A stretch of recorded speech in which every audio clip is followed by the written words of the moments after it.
teman-teman, kita lanjutkan tentang alel dan alel ganda. Alel sendiri merupakan gen-gen yang sudah ada di lokus-lokus yang ada di DNA. Nah, sedangkan DNA itu berada pada kromosom. Nah, alel ini terdapat pada kromosom homolognya, jadi pasangannya. Kemudian dia mempunyai fenotip yang berlawanan dengan pasangannya. Jadi satu dengan yang lainnya dia memiliki sifat yang berlawanan. Ya, ini contohnya. Yang pertama, K besar. Jadi gen K besar, alelnya K kecil. Nah, untuk fenotipnya, untuk K besar itu rambut keriting. Nah, untuk K kecil, rambutnya lurus. Contoh yang kedua, H besar dan gamet H kecil. Nah, sedangkan fenotipnya H besar itu kulit hitam. Dan untuk H kecil adalah fenotip kulit putih.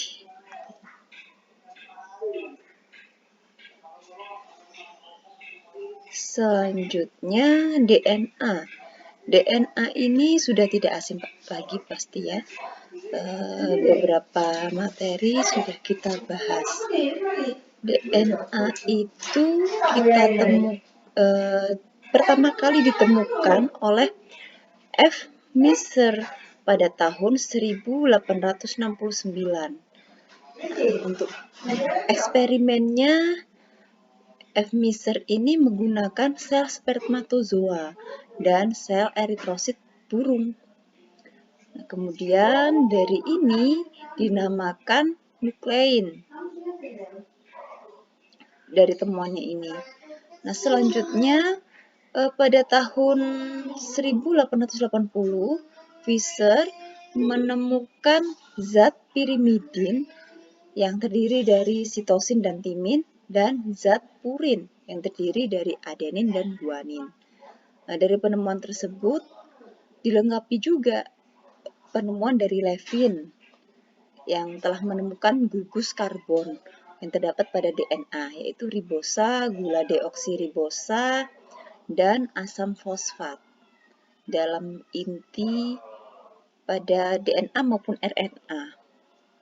Kemudian DNA ini beradanya ya di nukleus dan juga terdapat pada beberapa organel yang lain. Kalau pada hewan juga ditemukan pada mitokondria, kalau pada tumbuhan ditemukan juga pada kloroplas.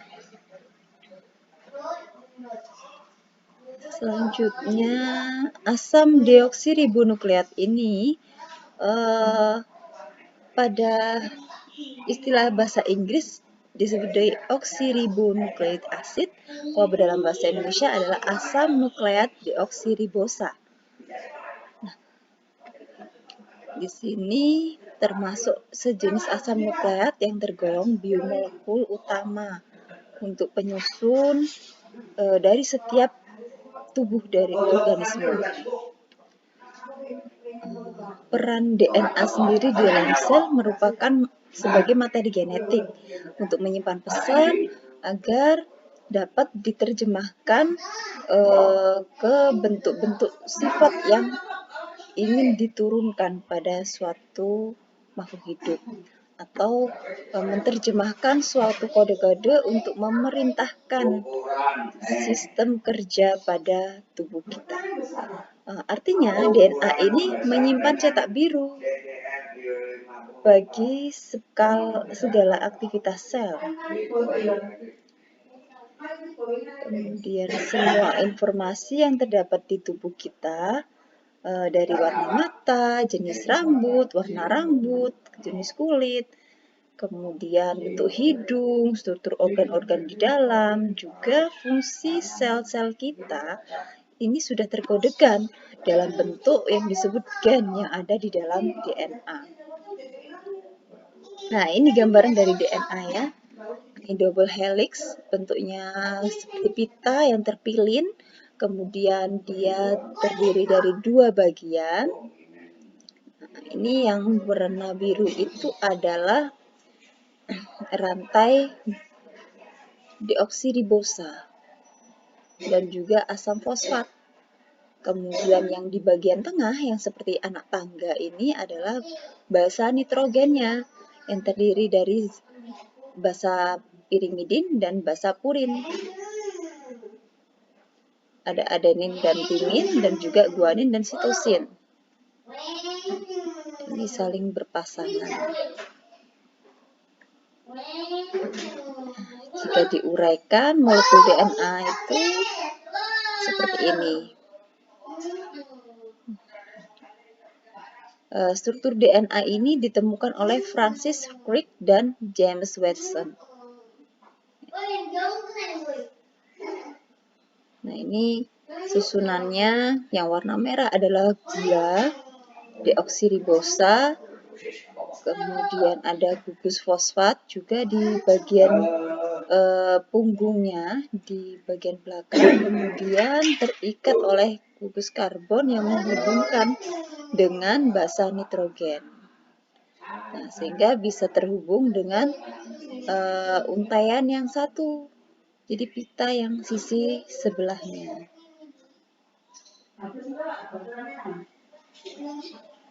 Fungsi DNA sendiri antara lain sebagai pembawa materi genetik, dari parentalnya ke filial, dari induk ke anakannya untuk keturunannya, dan kemudian yang kedua adalah mengontrol aktivitas hidup, yaitu untuk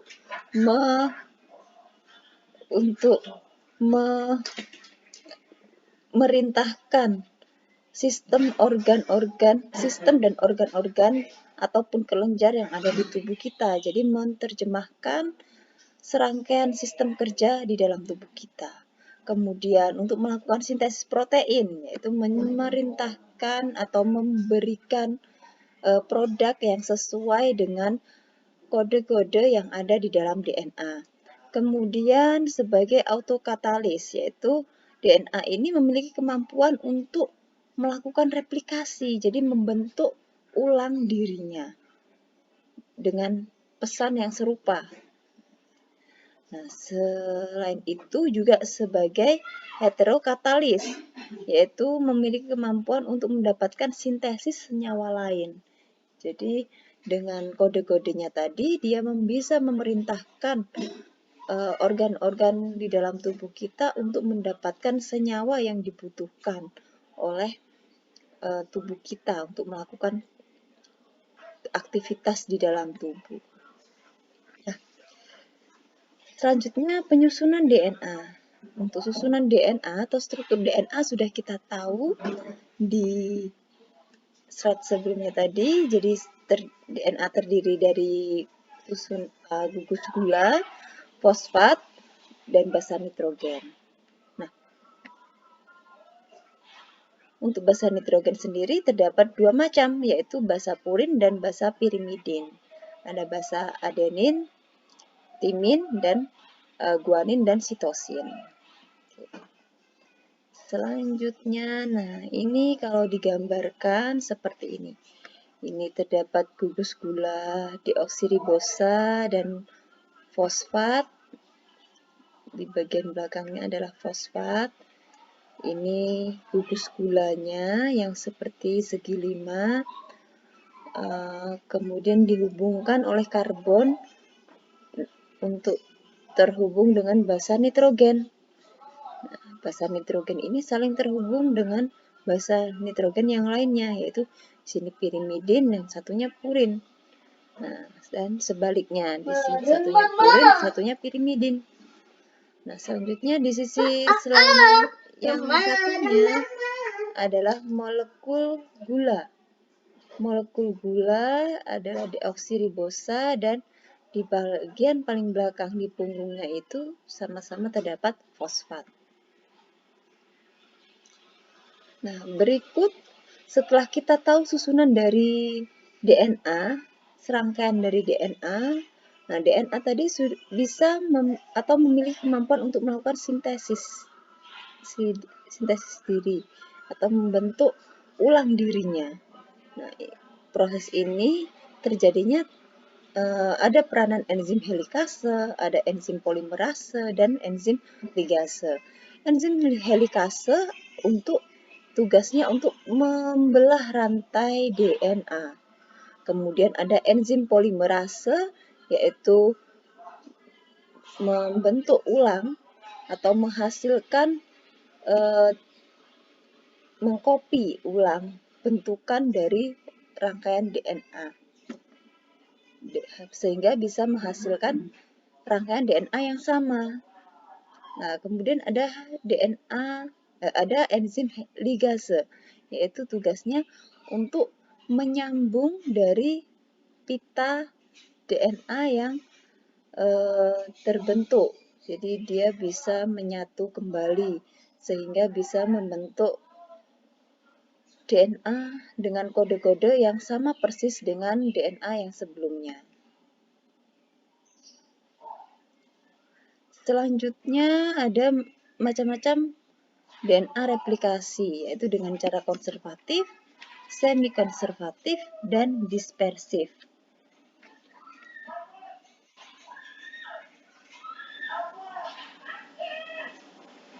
Kemudian untuk konservatif terbentuknya dengan cara manual, jadi terbentuk secara alami, kemudian seperti biasa. Jadi untuk terbentuknya itu dia menghasilkan bagian yang sama dengan cara yang di situ dia ada enzim helikase, ada enzim polimerase, dan juga ada enzim ligase. Jadi mulai rantai itu memisah, kemudian terbuka, sehingga di situ peranan dari enzim polimerase untuk membentuk ulang bagian yang terpisah dengan rangkaian satunya. Nah, kemudian setelah terbentuk sampai ujung, ini biasanya dibatasi dengan ujung 5 aksen sampai 3 aksen.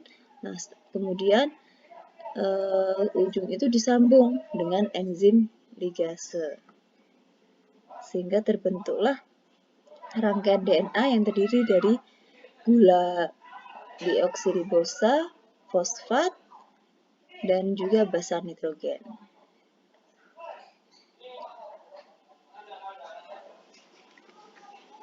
Nah, hasilnya adalah sama persis dengan DNA yang sebelumnya. Kalau dengan cara semi konservatif, di sini ada bentukan yang baru. Jadi untaian DNA satunya merupakan dia kode yang lain, jadi pesan yang baru digabungkan dengan pesan yang lama. Jadi ada untaian yang lama dan juga terbentuk untaian baru dengan kode-kode yang berbeda. Jadi di sini seperti gambaran pada terjadinya meiosis. Itu hasil dari fertilisasi, itu kan gabungan dari dua gen yang berbeda. Ya.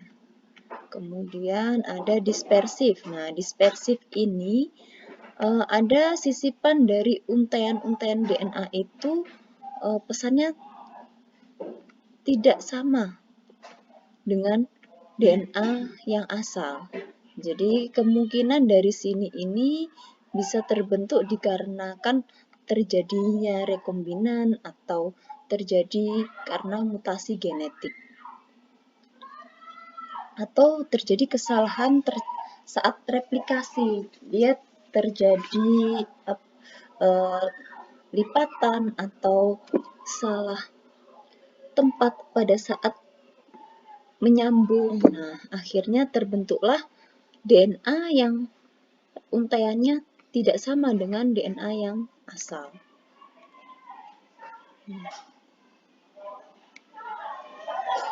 Selanjutnya, ini jadi gambaran dari untaian DNA dan juga kode-kodenya. Kode-kode itu yang menggambarkan gen. Ya, ini kalau terjadi rekombinan bisa di antara kode-kode ini ada yang hilang ataupun terbentuk berkali lipat atau terjadi pertukaran, jadi salah tempat, terjadi dislokasi. Ya. Nah, kalau terbentuknya dari DNA itu, dia akan menggulung, membentuk nukleosom. Nah, dari nukleosom inilah yang nantinya akan menjadi satu dan terbentuklah kromosom.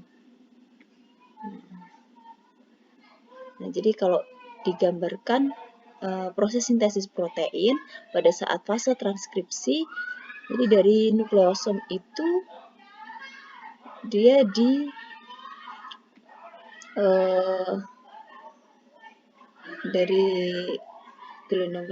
gelendong itu kemudian dilekati oleh RNA polimerase. Nah, dari situ RNA polimerase itu menghasilkan mRNA, yang kemudian dari mRNA itu nanti akan menuju ribosom untuk menghasilkan asam amino. Ya, asam amino pun yang terbentuk dibantu oleh tRNA, adanya tRNA. Nah, asam amino adalah protein dari hasil sintesis protein. Nah, selanjutnya adalah rekombinan dari DNA, yaitu cara menggabungkan sifat-sifat dari makhluk hidup. Nah, ini sebenarnya kalau di dalam bioteknologi kita mengenalnya dengan sistem cloning ya. Sistem cloning yang akhirnya dimanfaatkan oleh perkembangan teknologi untuk berbagai macam kebutuhan hidup manusia.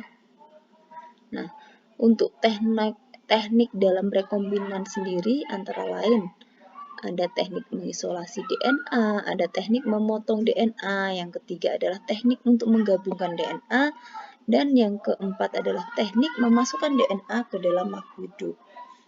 Jadi hasil dari DNA yang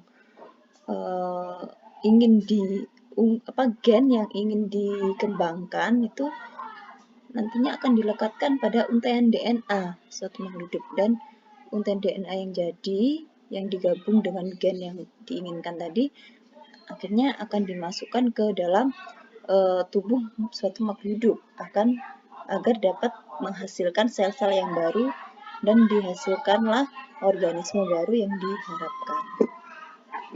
Nah, perangkat yang digunakan dalam rekombinan DNA yaitu antara lain gen atau fragmen DNA dari sifat yang diinginkan. Kemudian yang kedua adalah enzim retriksi. Enzim retriksi berfungsi untuk memotong dari gen atau fragmen DNA dari untaian DNA-nya. Kemudian enzim ligase. Enzim ligase fungsinya untuk menyambung dari gen, kemudian dengan DNA yang diinginkan.